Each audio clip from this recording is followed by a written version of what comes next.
வணக்கம். பள்ளி மாணவ மாணவிகள் அரசு விடுதிகளில் சேர விண்ணப்பிக்கலாம். விரிவான செய்தி பார்ப்போம்.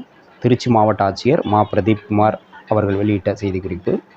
திருச்சி மாவட்டத்தில் பிற்படுத்தப்பட்டோர், மிகவும் பிற்படுத்தப்பட்டோர், சீர்மரபினர் மற்றும் சிறுபான்மையினர் இனத்தைச் சேர்ந்த பள்ளி மாணவர்களுக்கு 22 விடுதிகள், மாணவிகளுக்கு 15 விடுதிகள் என மொத்தம் 37 அரசு விடுதிகள் செயல்பட்டு வருகின்றன. இந்த விடுதிகளில் 4ஆம் வகுப்பு முதல் 12ஆம் வகுப்பு வரை பயில்வோர் சேரலாம். விடுதிகளில் சேர பெற்றோர் அல்லது பாதுகாவலரின் ஆண்டு வருமானம் ரூபாய் 2 லட்சத்திற்கு மிகாமல் இருக்க வேண்டும்.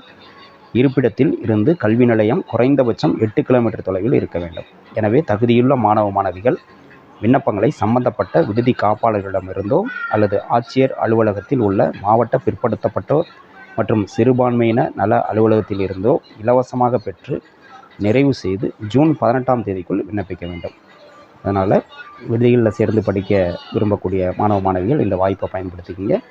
வாழ்த்துக்கள். நன்றி.